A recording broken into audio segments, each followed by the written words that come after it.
Bab 1428, Aku Bukan Manusia. Semua makhluk di seluruh wilayah bintang penciptaan tercengang. Apa yang sedang terjadi?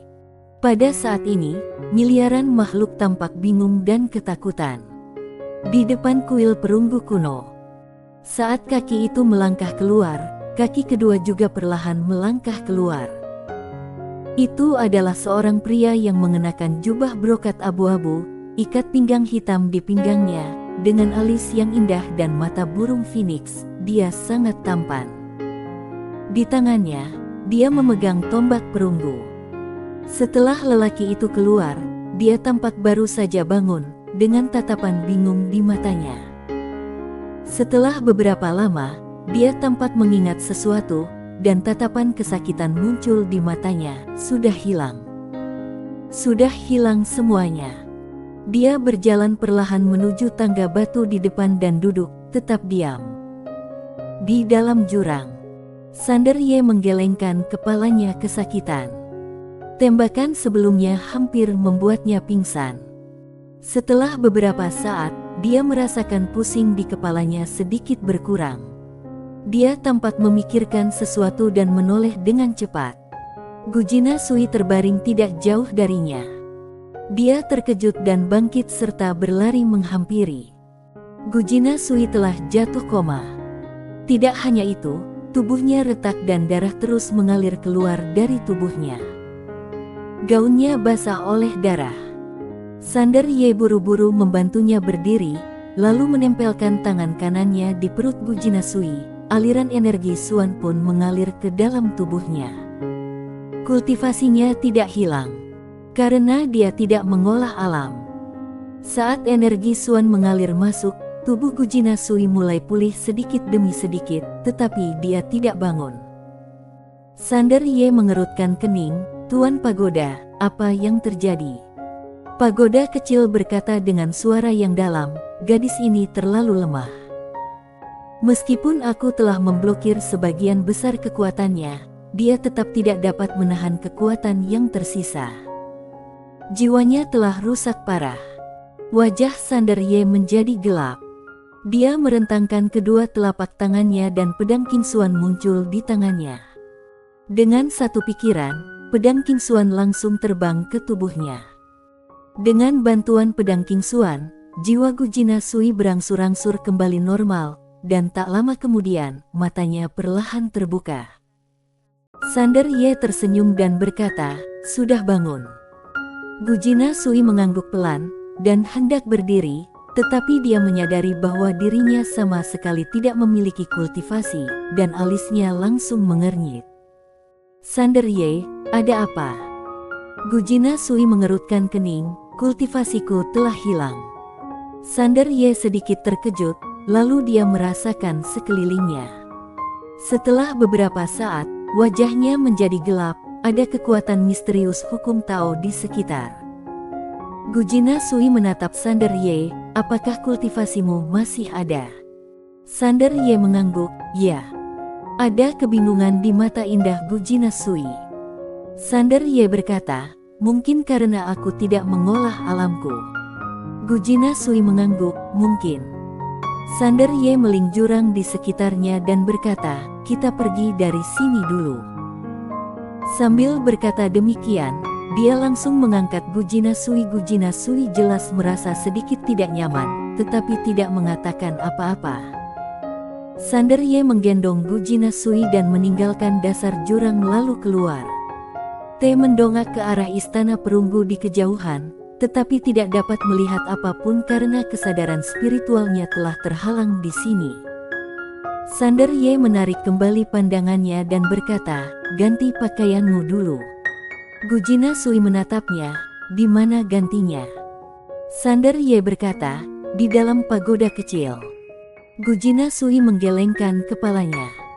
Sander Ye tersenyum pahit, "Jangan khawatir, Tuan Pagoda tidak akan mengintip." Gujina Sui masih menggelengkan kepalanya. Pagoda kecil langsung berkata, "Kakak, aku bukan manusia, aku hanya pagoda. Bagiku, wanita tidak ada bedanya dengan monyet." "Tidak, sial, Dia tidak takut aku mengintip, dia takut kamu mengintip. Sander Ye. Gujina Sui menoleh dan melihat ke kejauhan. Ada sebuah danau tak jauh dari sana. Aku akan pergi ke sana. Sander Ye mengangguk, oke. Sambil berbicara, dia menggendong Gujina Sui dan berjalan menuju danau di kejauhan. Danau itu tidak besar, seperti sepotong batu giok. Sander Ye menurunkannya. Gujina Sui mengeluarkan cincin penyimpanan di tangannya dan menyerahkannya kepadanya. Sander Ye mengerti apa yang dimaksudnya. Dia mengambil cincin penyimpanan itu dan dengan sebuah pikiran, sebuah rok ivy hijau baru muncul di tangannya. Dia menyerahkan rok ivy hijau itu kepada Gujina Sui, lalu berbalik dan pergi. Gujina Sui tiba-tiba berkata, "Tunggu." Sander Ye berhenti dan menoleh untuk menatapnya. Gujina Sui berkata, "Segel pagoda kecilmu." Pagoda kecil tiba-tiba berteriak, "Apa-apaan ini? Beraninya kamu menghina pagoda seperti ini?" Aku pagoda, aku pagoda, aku bukan manusia, aku bukan manusia. Kenapa kamu waspada padaku? Yang seharusnya kamu waspadai adalah bajingan ini. Sander Ye langsung menyegel Tuan Pagoda, lalu berkata, "Kamu mandi dulu." Setelah berkata demikian, dia berbalik dan pergi. Melihat Sander Ye berjalan menuruni lereng di kejauhan, dia perlahan-lahan menanggalkan gaunnya yang basah oleh darah. Dia perlahan-lahan berjalan ke danau yang dingin. Karena dia tidak memiliki kultivasi, tubuhnya tidak tahan terhadap dingin. Ketika dia pertama kali bersentuhan dengan air danau, tubuhnya sedikit gemetar. Dia perlahan menutup matanya dan berbaring di danau. Darah di tubuhnya perlahan menghilang saat dia berendam di air. Di sisi lain, Sander Ye sedang duduk di kaki lereng. Dia melihat ke arah istana perunggu emas dengan wajah cemberut. Dengan kekuatannya saat ini, para ahli biasa di alam kaisar utama abadi jelas bukan tandingannya, dan tembakan tadi hampir menghancurkan tubuhnya. Untungnya, dia dilindungi oleh Tuan Pagoda, kalau tidak, dia pasti sudah mati atau terluka. Mata Sander Ye penuh dengan keraguan. Siapa orang yang melakukan tindakan itu? Pada saat ini, orang yang duduk di depan aula perunggu kuno tiba-tiba berdiri dan berjalan menuruni tangga. Tetapi, saat dia melangkah menuruni tangga batu, bang! Langit dan bumi bergetar hebat dalam sekejap, seluruh alam rahasia abadi menyaksikan tanah runtuh, gunung-gunung retak, dan aura mengerikan menyebar dari langit dan bumi. Sander Ye merasa ngeri dan tanpa ragu-ragu, dia berbalik dan bergegas ke Gujina Sui. Pada saat ini, Gujina Sui juga berdiri dari danau karena perubahan yang tiba-tiba. Keduanya berhadapan. Udara serasa membeku pada saat ini. Sander Ye seperti disambar petir, pikirannya menjadi kosong. Pada saat ini, tubuh indah Gujina Sui terungkap kepadanya tanpa ragu. Tidak tertutupi apapun. Dampak visual ini, bahkan dengan keyakinannya yang kuat pada Taolame, dia tidak dapat menahannya, dan matanya tidak dapat menahan diri untuk melihat beberapa kali ke arah tertentu. Pada saat ini, Sander Ye tiba-tiba merasa sedikit nyeri. Dia menatap Gujina Sui. Mata Gujina Sui sedingin es berusia 10.000 tahun. Sander Ye tidak peduli dengan apapun dan segera berlari ke arahnya, lalu menggendongnya dan melarikan diri. Karena kekuatan yang mengerikan itu, tanah tempat mereka berada sudah runtuh. Dia tidak berani terbang dengan pedangnya, apalagi melepaskan kekuatannya sendiri, karena takut menarik perhatian pria kuat yang menakutkan itu. Jika pihak lain menembaknya lagi, dia akan berada dalam masalah besar, karena dia jelas merasakan aura itu setidaknya beberapa kali lebih kuat daripada di awal. Sander Ye berlari sepanjang jalan sambil menggendong Gujina Sui. Saat berlari, dia menyadari ada yang tidak beres karena tangan kanannya terasa lembut. Terburu-buru, Tangan itu meraih sesuatu yang seharusnya tidak diraih. Dia bisa bersumpah demi surga. Dia sungguh tidak bermaksud begitu.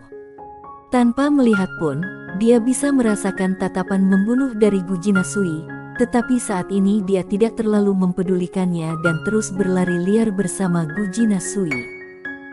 Dia hanya bisa berpura-pura tidak tahu apa-apa. Tidak ada gunanya mengubah posisi tangannya saat ini. Lakukan saja yang terbaik. Di depan istana perunggu emas kuno, pria itu berjalan perlahan, tetapi saat hendak menuruni tangga, kuil perunggu emas kuno di belakangnya tiba-tiba bergetar sedikit. Pria itu sepertinya menyadari sesuatu, wajahnya tiba-tiba berubah, lalu dia berbalik dan berlutut, tubuhnya gemetar menggumamkan sesuatu. Aura mengerikan yang menyelimuti langit dan bumi juga menghilang pada saat ini, tetapi kultivasi miliaran makhluk hidup masih belum pulih. Di sisi lain, ketika Sander Ye merasa aura mengerikan itu telah menghilang, dia langsung menghela napas lega. Dia berhenti, tetapi segera, wajahnya berubah sedikit jelek. Dia masih memegang bola di tangannya, dan sensasi dari ujung jarinya tak terlukiskan. Ketika dia memikirkan pemandangan yang pernah dilihatnya sebelumnya. Dalam sekejap, darah di tubuhnya mengalir deras, dan wajahnya memerah seperti api. Tetapi, dia tetap memaksakan diri untuk menahan panas dan gairah di dalam hatinya.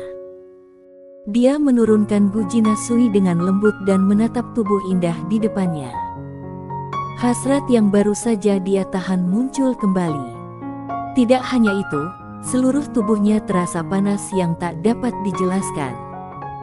Tubuh indah ini bagaikan sebuah karya seni, tanpa sedikit pun cacat. Sander Ye sekali lagi menggunakan tekadnya yang kuat untuk menekan pikiran jahat di dalam hatinya. Dia merentangkan telapak tangannya dan sebuah gaun muncul di tangannya. Dia menyerahkan gaun itu pada Guji Nasui, lalu berbalik dan berkata, "Nona Sui, pakailah." Guji Nasui tidak berkata apa-apa dan mengenakan gaunnya dalam diam. Setelah beberapa saat, keduanya duduk. Guji Nasui masih memiliki ekspresi kosong di wajahnya dan tidak berbicara. Sander Ye adalah orang pertama yang memecah keheningan. "Nona Sui, situasi tadi sangat mendesak, aku benar-benar tidak melakukannya dengan sengaja." Guji Nasui tidak mengatakan apa-apa. Sander Ye juga merasa sakit kepala. Dia tidak ingin membuat keributan dengan pihak lain karena masalah kecil seperti itu, tetapi wanita di depannya sangat pintar. Dia tahu bahwa tidak peduli bagaimana dia menjelaskannya, itu tidak akan berguna. Bagaimanapun, dia telah melihat dan menyentuhnya. Pada saat ini, Guji Nasui tiba-tiba mendongak ke arahnya, dan hanya menatapnya tanpa mengucapkan sepatah kata pun. Sander Ye merasa sedikit tidak nyaman saat ditatap olehnya. Tepat ketika dia tidak tahu harus berbuat apa, Guji Nasui tiba-tiba berkata, "Awalnya tidak disengaja, bagaimana dengan belakangan?" Sander Ye segera berkata, "Tentu saja aku tidak melakukannya dengan sengaja, situasinya sangat mendesak. Aku benar-benar tidak terlalu memikirkannya. Aku kultivator pedang." Menyadari tatapan Guji Nasui semakin dingin, Sander Ye ragu-ragu sejenak, lalu berkata, "Tentu saja aku bisa melepaskannya belakangan, tapi aku khawatir kamu akan terlalu banyak berpikir, jadi..." Guji Nasui tiba-tiba berkata dengan acuh tak acuh, "Sudah berlalu." Sander Ye menatap Guji Nasui, tetapi Guji Nasui tidak berkata apa-apa. Sander Ye tidak tahu harus berkata apa. Guji Nasui menoleh dan melihat ke arah istana perunggu emas. Apakah aura itu berhubungan dengan orang di istana itu? Sander Ye mengangguk, "Ya." Saat dia berbicara, dia juga melihat ke arah istana perunggu emas. Orang itu sangat kuat. "Haruskah kita pergi dari sini dulu?" Guji Nasui mengangguk. Sander Ye berdiri dan hendak pergi, tetapi seolah teringat sesuatu, dia pun berbalik dan menatap Gu Jinasui, tetapi Gu Jinasui hanya duduk diam. Sander Ye sedikit terkejut, tetapi segera dia melihat darah mengalir dari kaki Gu Jinasui. Jelas, dia terluka di danau sebelumnya. Sander Ye tidak mengatakan apa-apa. Dia berjongkok di depannya, mengarahkan tangan kanannya ke kaki yang terluka, dan energi Suan melesat keluar. Setelah beberapa saat, luka Gu Jinasui hampir sembuh. Gu Jinasui melirik ke suatu titik di langit, lalu berkata, "Pergilah ke istana kuno perunggu emas." Sander Ye tercengang. Gu Jinasui berkata, "Gendong aku di punggungmu." Sambil berkata demikian, dia berbaring di punggung Sander Ye tanpa menunggu Sander Ye berbicara. Merasakan gesekan erat dua benjolan lunak di punggungnya, hati Sander Ye tiba-tiba menjadi sedikit bingung. Garis keturunan iblis gila. Sander Ye mengumpat dalam hatinya, lalu menggendong Gu Jinasui di punggungnya dan berjalan pergi. Garis keturunan iblis gila. Bersambung.